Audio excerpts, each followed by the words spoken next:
But these are the speaking hujjat of Allah upon this earth. Yet they did this tughyanan kabira, and they killed these hujjaj of Allah subhanahu wa ta'ala upon this earth. And you know what the worst thing was? Is that they did not seek to just kill them. They sought to destroy Islam from the inside. We know about external attacks against the religion of Islam. We know within today's society that every time a bomb blast goes off, people hope that that person who detonated the bomb wasn't a Muslim. This is injustice. But you know what the sad reality is? There was a professor at the University of Chicago by the name of Robert Pape. He studied every single suicide bombing from 1980 to 2003. You know what he found in his studies? That over 30%, a majority of those suicide bombings, it was not carried out by a Muslim. It wasn't carried out by a Christian. It wasn't carried out by a Jew. It wasn't carried out by anyone of religion. It was carried out by a group called the Tamil Tigers in Sri Lanka. Who is this group known as Tamil Tigers? They are a group of individuals who came from Hindu families, but they became atheists. That the greatest number of suicide attacks between 1980 and 2003 was carried out by a group of atheists. You know, that's a fact that the media, it won't share with you. And this is the reality within today's society. In today's society, when you want to break out of that external system of attacks against Islam, you do it through knowledge. You do it through ilm. And this was the kamal of Ahlul Bayt alayhimus salam. You know, after the Battle of Siffin, 10 individuals, they broke off from the rest of the Khawarij. They said that we'll ask Ali ibn Abi Talib the same question 10 different times. If Ali can answer that same question 10 times, we'll join Ali. But if Ali cannot answer that question, we'll go and join the Khawarij. You find those 10 individuals, they come to Ali ibn Abi Talib one at a time. They kept asking Ali the same question. They say, Ya Ali, what is greater than knowledge or wealth? The Imam says, knowledge is greater than wealth. For knowledge is the inheritance of the prophets, whereas wealth is the inheritance of Pharaoh. The second person comes up, Ya Ali, what is greater, knowledge or wealth? The Imam says knowledge is greater than wealth. For knowledge increases with distribution, whereas wealth decreases with distribution. The third person comes up, the Imam says knowledge is greater than wealth. Why? Because the one with wealth does not always sleep comfortably, whereas the one with the knowledge sleeps comfortably. You find the fourth person comes up, he asks Ali the same question. The Imam says knowledge is greater than wealth. For knowledge inclines one to be generous, whereas wealth leads one to be stingy. The fifth person comes up. He asks Ali the same question. The Imam says knowledge is greater than wealth. For knowledge, it enlightens the heart, whereas wealth darkens that heart. The sixth person comes up. He says, Ya Ali, what is greater, knowledge or wealth? The Imam says knowledge is greater than wealth. For knowledge accumulates in depth over time, whereas wealth deteriorates over time. The eighth person comes up. He says, Ya Ali, what is greater, knowledge or wealth? The Imam says knowledge is greater than wealth. Why? Because knowledge is something which cannot be counted, whereas wealth can be counted. The ninth person comes up. The Imam says knowledge is greater than wealth. For the one with knowledge has many friends, whereas the one with wealth may have many enemies. Then the 10th person comes up. He says, Ya Ali, what is greater, knowledge or wealth? The Imam says knowledge is greater than wealth. For the one with knowledge says, Ma abadna haqqa ibadatik. Oh Allah, I did not worship you to the right that you deserve to be worshipped. Whereas the one with wealth becomes arrogant and says, Ana rabbukum al-a'la. At that point they say to Ali, Ya Ali, we have decided to become your followers. The Imam says, why have you decided to become my followers? They say, Ya Ali, because you answered the same question 10 different times in 10 different ways. The Imam said, if you kept asking me the same question until the day of judgment, I would have kept answering it in different ways.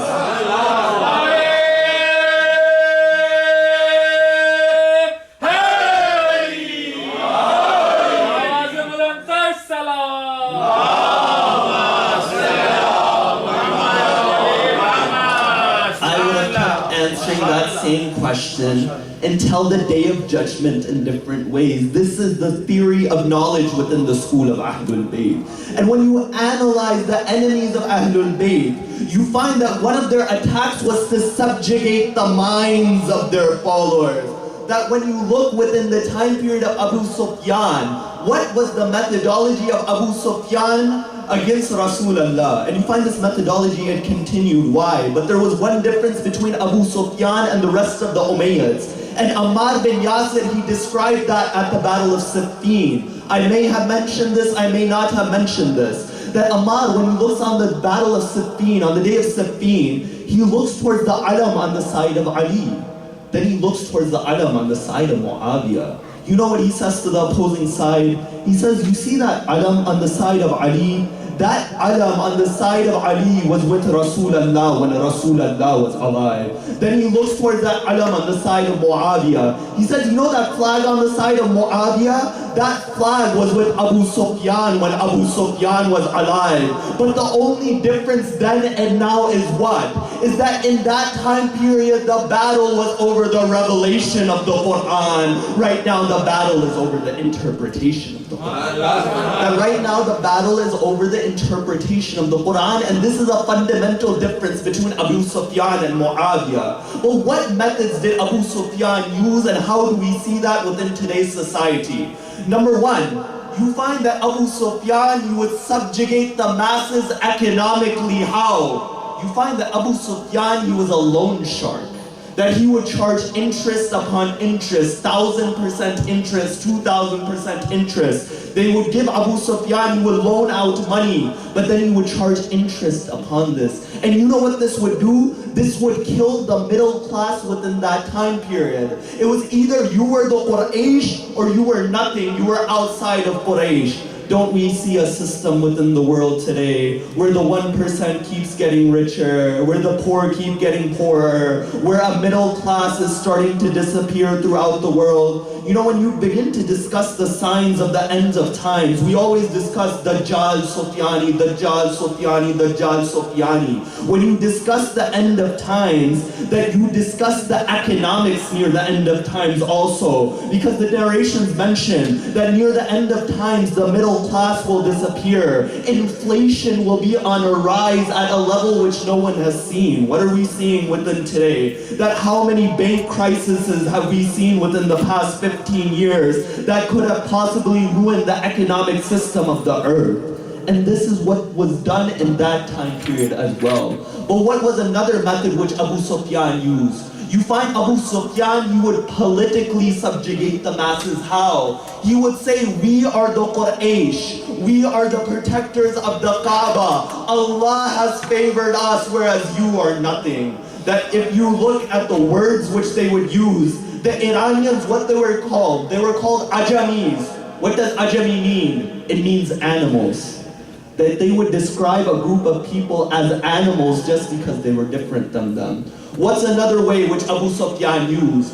You find that Abu Sufyan, he created a class system based upon idols. He would say whoever has this particular idol is of a higher class. That who has this idol is of another class. Those who clean the idols, they are of the lowest classes. Don't we see the same mental subjugation? Only now the idols aren't made of stones. The idols are of the musicians. The idols are of the media. That when you go on the internet, go on eBay, see how many thousands of dollars a baseball is sold because somebody's signature is on that baseball. Go on the internet. You'll find baseballs which are sold for $50,000, $60,000, $70,000 because somebody's name is on that baseball. I ask you honestly, is this not idol worship? Is this not idol worship? That somebody is willing to spend a fortune that much because somebody's name is upon that baseball. In that time period, the idols were of stones. Today, the idols are humans, and that's what's subjugating the minds of human beings. And you find this is something which continued Umayyad after Umayyad. But Muawiyah, he took this up 3 notches, the likes of which no one has seen. That when we see today, that the media, it controls the thinking and the minds of the people. What did Muawiyah do? Muawiyah, he utilized the media. What was the media within that time period? Number 1, the media was the hadith. then Muawiyah, he began to concoct hadith that would raise the status of the Umayyads. Muawiyah, he would concoct hadith which would lower the status of Imam Hussain and the Ahlul Bayt. That when you look at these false traditions, that fasting on the day of Ashura, when did this start? This started in the time period of Banu Umayyah to take status away from that day. But at the second level, you find what would Muawiyah do? Muawiyah, he would use the pulpits, the mimbar. Muawiyah, he would use the mimbar as his media. That 70,000 pulpits in the Umayyad states, they would curse Ali ibn Abi Talib. And you know how much of a control Muawiyah had over the minds of the people? That when Ali ibn Abi Talib was killed, people would say, how was Ali killed? They would reply that Ali was struck while he was in sujood. People would say that we didn't know that Ali ibn Abi Talib used to pray. That Ali, when he was in ruku, he gives his ring away and ayat comes down. That Ali, when he is in the sajda, you can pull an arrow out of his foot. Ali ibn Abi Talib doesn't notice. You think that Ali ibn Abi Talib wouldn't pray? But what is the methodology that the followers of Ahlul Bayt used within that time period to make people aware? They use their voices, they use their intellect. For if your message is strong enough, it can impact the hardest of hearts. You know, there was this lady by the name of Busr. She goes towards Muawiyah. She says, oh Muawiyah, your governor had oppressed me. You know what Muawiyah says to her? He says, I'm going to send you towards that governor. She says, shame on you, Muawiyah, and may mercy be upon that man, that when he was buried, justice was buried with him. Muawiyah says, who are you referring to? She says, I'm referring to my master, Abu Turab. He says to that lady, you know what? You are one of her followers. You are one of his followers. You hated me then, you hate me now. She says it's not about hate, it is about justice. You know, I made the same complaint to Ali that one of his governors had oppressed me. You know what that Ali did? I go up to Ali. Ali was in the mihrab, in the prayer niche. When I told Ali my complaint, Ali, he began to cry within that prayer niche. He raised his hands. He said, oh Allah, I have not sent my governor to oppress your creation. She says, oh Muawiyah, that is the difference between you and Ali ibn Abi Talib. But you know what Muawiyah did, which is surprising? Muawiyah, he let her go. The Muawiyah, the greatest enemy of Ahlul Bayt, he let that lady go because the message was powerful enough. The goal within today's time is to find a message which is strong enough that even the hardest hearts can be impacted by it. To make sure people, they come out of that mental slavery. Because you know how much Muawiyah had the people mentally enslaved?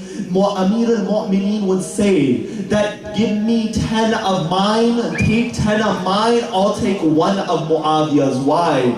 Because Muawiyah's men were so loyal to Muawiyah that if Muawiyah said read Salatul Jummah on a Wednesday, they would be ready to read Salatul Jummah on a Wednesday. And there's one incident which highlights this clearly. That after the Battle of Siffin, there was a man from Kufa and a man from Sham. They were going towards Syria. The man from Kufa, he was on a camel which was a male camel. It's important for the story. It was a male camel.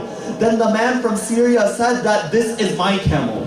The person from Kufa said, I'm riding this camel. I've always owned this camel. It's my camel. He says, no, it's my camel, and I have 50 witnesses ready to testify. The Syrian man, he goes towards the court of Muawiyah with 50 witnesses. All of them say that this she-camel, it belongs to the man from Syria, not the man from Kufa. You know what the man from Kufa says? He says, all of you are liars. They say, how are we liars? He says, it's a male camel, not a female camel. You know what Muawiyah says? Muawiyah says, what are you going to do about it? I already made the ruling.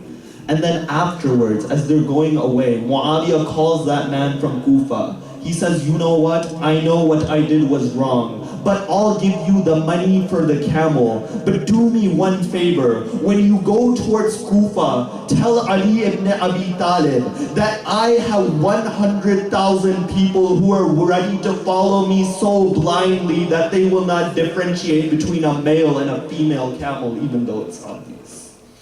that this is that level. But within that time period, there were certain individuals like Hujr bin Adi.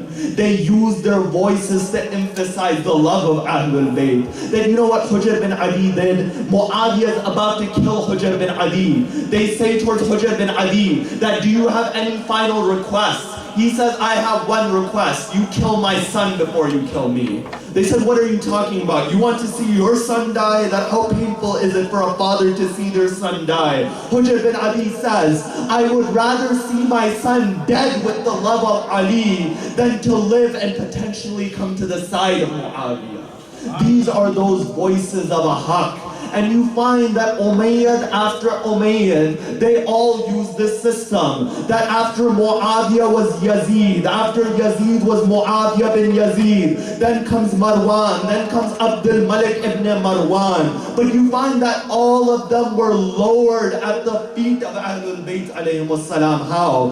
You find that Hisham ibn Abdul Malik, he comes with his troops. They go towards the Kaaba in the time of Hajj. Hisham ibn Abdul Malik, he wants to go to Hajar al-Aswad. There are so many people there, they don't care it's Hisham ibn Abdul Malik. No matter how many troops you have, no matter if you're a king, they don't care who you are. So Hisham ibn Abdul Malik, he decides that I'll set my troops, we'll watch the Hajj, we'll watch all the Hujjaj over there. So as they're watching all of the people at Hajj, they notice something strange. A man, he walks towards the Kaaba. And the people, they begin to split for that man in the way the Nile is split for Musa. That man, he walks right in between. He goes right towards the Kaaba. It was Imam Zainul Abidin.